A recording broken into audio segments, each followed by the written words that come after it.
रात 10 बजे जब मैं उठकर दरवाज़ा बंद करने गया, तभी किसी की रोने की आवाज़ मेरे कानों तक आई।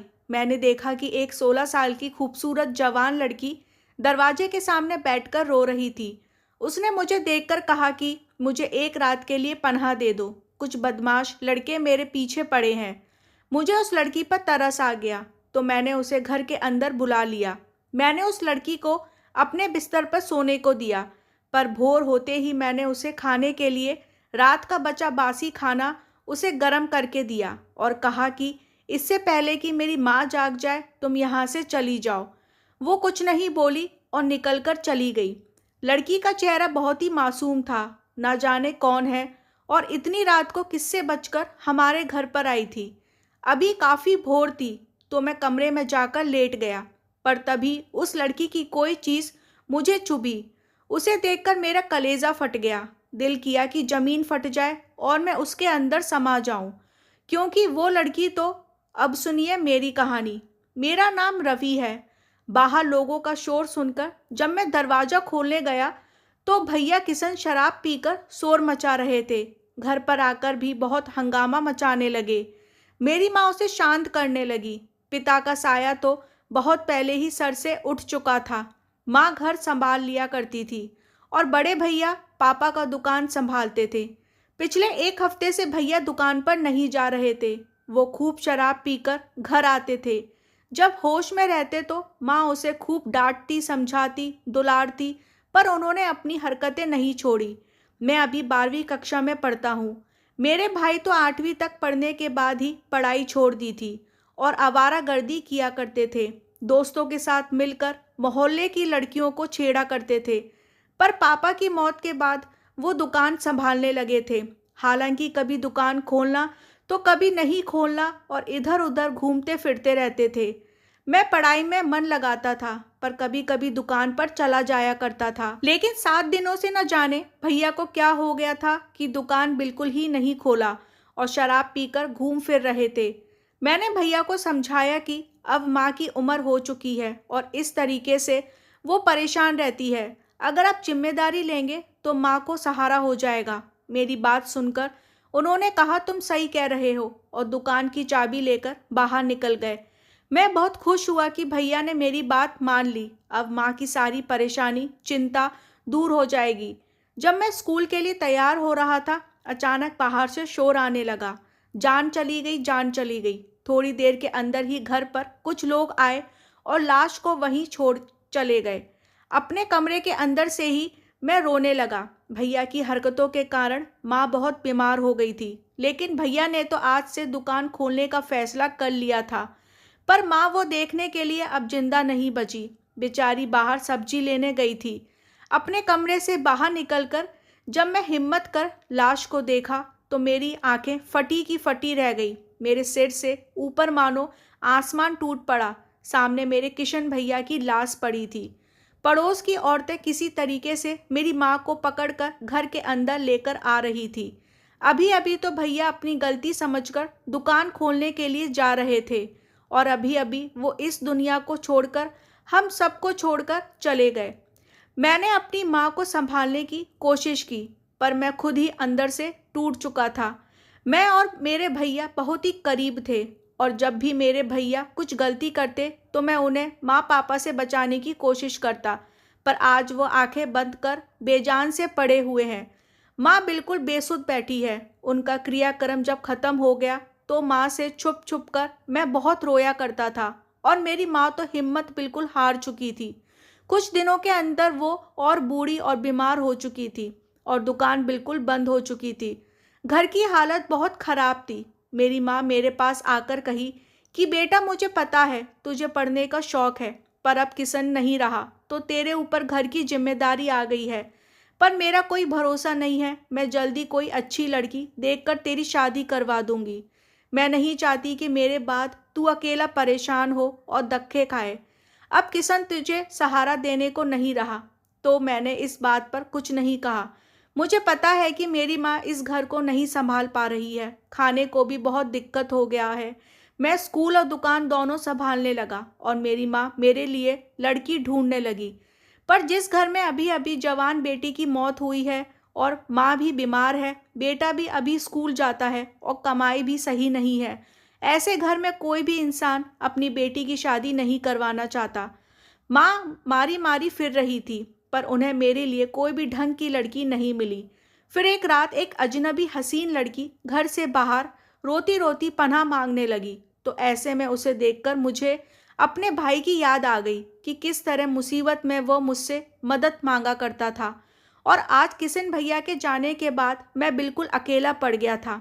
मैंने उस लड़की को घर के अंदर आने को कहा, पर हमारे घर में 2 ही कमरे थे। एक में माँ सो रही थी और मैंने अपना कमरा उसे दे दिया और उसमें किचन में चादर बिछाकर मैं सो गया। भोर को मैं उठकर उस लड़की को घर का बचा हुआ खाना दिया। वो चौंक उठी। वो खाने का शायद उम्मीद नहीं की थी। मैंने कहा कि मेरी माँ अंदर सो रही है, अगर वो तुम्हें देख लेगी तो मुसीबत हो जाएगी, तुम खाकर जल्दी से यहाँ से निकल जाओ। तभी उस लड़की ने पूछा, आजकल तो कोई भी किसी को अपने घर पर पनाह नहीं देता, तो तुमने रात को अपने घर पर मुझे कैसे रहने दिया? मैंने कहा कि मेरे किशन भैया की अभी अभी मौत हुई है। उनके जाने के बाद हमारे घर की हालत बहुत ख़राब हो गई और मैं अंदर ही अंदर बहुत अकेला हो गया हूँ। यही वजह है कि मैंने तुम्हें शरण दी, क्योंकि मेरे भैया मुसीबत में मुझसे मदद मांगा करते थे। मैंने पूछा, आखिर कल रात को तुम यहाँ पर क्यों आई?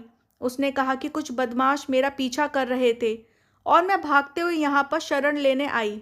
जाने से पहले उसने मुझे कहा कि तुमने मेरी मदद की, मैं भी तुम्हारी मदद करूँगी। उसके बाद वो लड़की चली गई।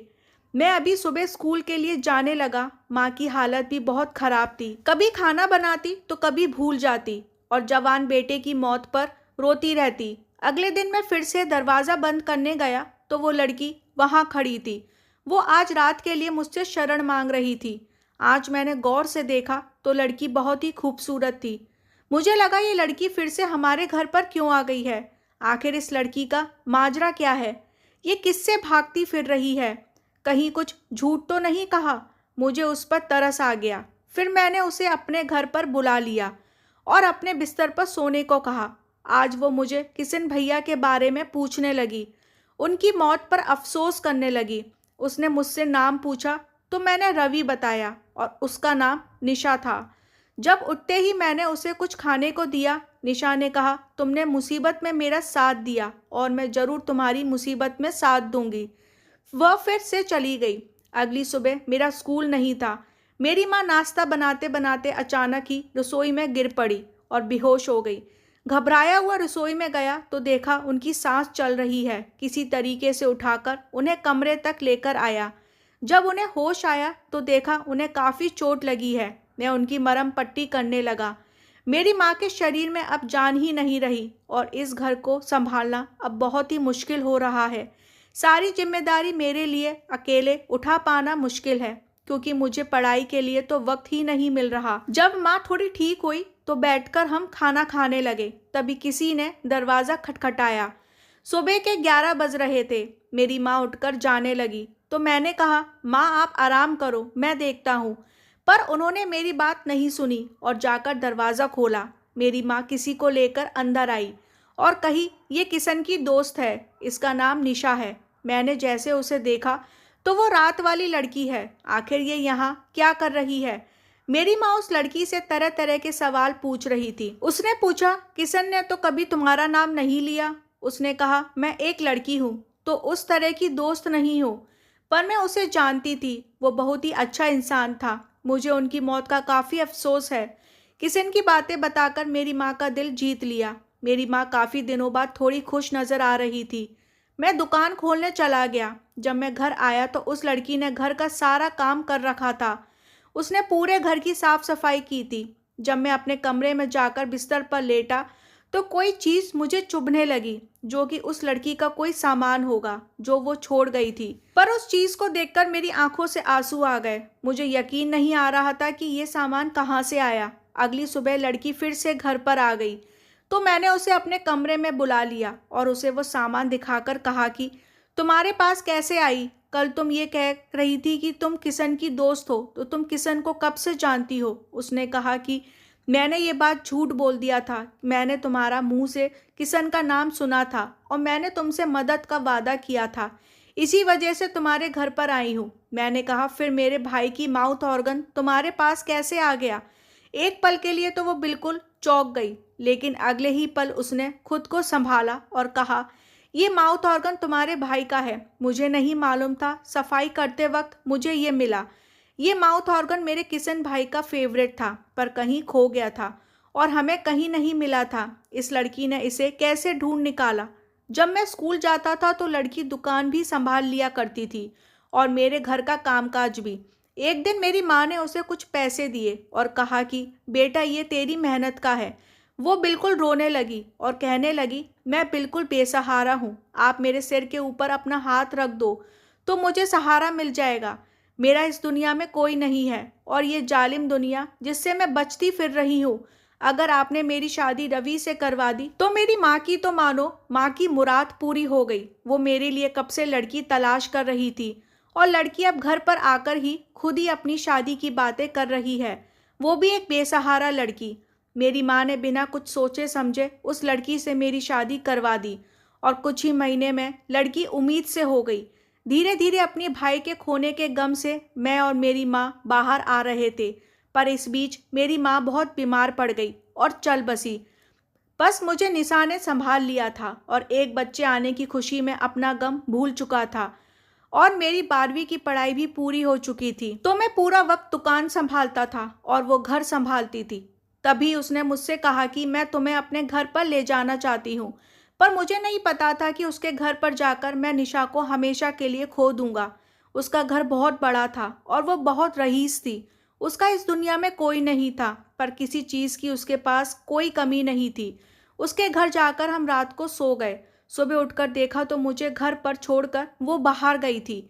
मैं इधर उधर घूमने लगा तो मुझे एक एल्बम मिला जिसमें मेरी ढेर सारी तस्वीरें खिंची रखी थी।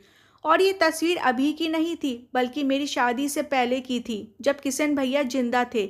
मैं उन तस्वीरों को देखकर हैरत में पड़ गया। निशा ने मेरा पीछा करके सारी तस्वीरें चोरी से आखिर क्यों निकाली? मैं उसका घर देखने लगा। हर कमरा बहुत बड़ा था और बहुत ही लाजवाब था। तभी मुझे एक कमरा मिला जो कि लॉक था। मैं उसकी चाबी तलाशने लगा। मुझे वो कमरा खोल कर देखना था।